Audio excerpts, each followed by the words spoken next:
Buenas tardes a todos, mi nombre es Jesús Andrés y hoy aquí vamos a empezar sobre los derechos fundamentales del derecho penal. Empezamos. El derecho penal tiene como unos tres elementos. Uno sería el delito, otro sería el ser delincuente y el otro sería la pena. Luego explicaremos más adelante qué son esos dos. Primero vamos a explicar lo que sería el delito.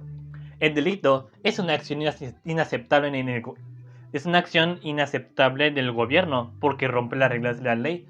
Es cierto, cada país tiene sus propias reglas, cada país tiene sus propias normas. Sin embargo, podemos decir que los delitos más comunes sean, por ejemplo, asesinar, sea por ejemplo visitar la deep web, sea por ejemplo violar, asesinar, vender órganos humanos, sea por ejemplo estafar, mentir, tener armas prohibidas, fumar marihuana y etcétera. Como ustedes verán, existen muchos delitos a los que el gobierno no están permitidos.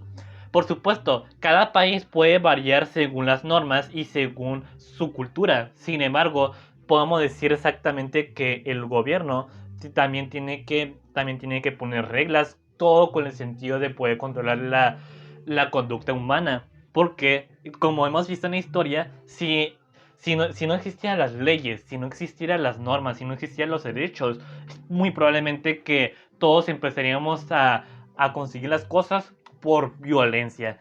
Y eso no es nada bueno para una sociedad como en la actualidad. El segundo elemento que existe sobre el derecho penal es conocido como el delincuente. El delincuente es básicamente la persona que comete un delito de forma intencional. Simplemente ellos están en contra de la ley y del gobierno, lo que implica que ellos se meten en problemas. Y eso es mayormente lo que aparece básicamente en todo el planeta Tierra. Lo que quiero decir es que en todo el planeta Tierra siempre va a haber delincuentes, porque en una ley, aunque se haga una ley, siempre va a haber una persona que va a estar en contra de esta ley.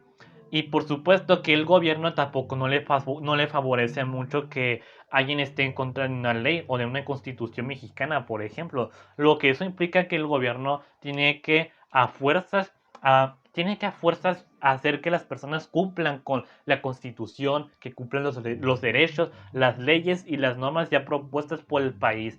Por lo tanto, los delincuentes claramente ya serían, por ejemplo, los narcos, serían, por ejemplo, los ladrones, asesinos y etcétera. Un ejemplo de los delincuentes, pues aquí como se mira en la diapositiva, son, por ejemplo, los cholos, asesinos, ladrones, los black hackers, inclusive en la actualidad, los violadores, los estafadores, porque claramente también nosotros tenemos que tener mucho cuidado con ese tipo de personas, porque esas personas normalmente tienen antivalores, lo que eso significa que son personas amorales, y eso va a hacer que las personas hacen todo lo posible para conseguir beneficio propio, y eso no está muy bien en la sociedad.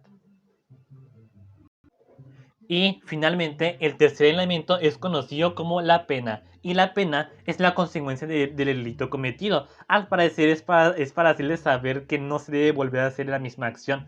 Y claramente, tal cual como se mira en la diapositiva, se nos muestra pues claramente una prisión. Y eso claramente que ahorita vamos a explicar los ejemplos más comunes. Podemos decir que la pena no es la típica pena de la vergüenza, sino más bien es una pena que simplemente se trata de castigar al individuo solamente para que ya no vuelva a hacer la misma acción inapropiada por el gobierno.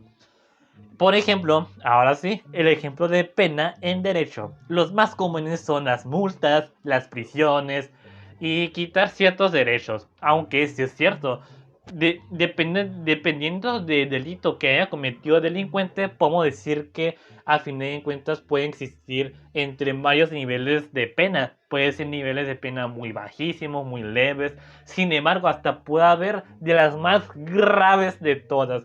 Por ejemplo, de las más graves de todas puede ser es que te vayas a la prisión por más de 5 años. Imagínate que en vez de que tú vayas a la prisión por 5 años, que tú vayas a la prisión por 80 años, a pesar de que tú hayas cometido un delito. O sea, eso sí está exagerado, aunque ni modos. A pesar de ello, el gobierno tiene que hacer esas cosas, todo todo con el fin de controlar la conducta humana. Y como hemos visto en la historia, siempre es importante tener leyes y tener normas y derechos, todo con el fin de manejar la conducta humana. Y de esta manera, así nosotros podemos mantener mucho mejor, controlar mucho mejor la agresividad de los seres humanos. Y hasta aquí, muchas gracias por ver el video. Nos vemos.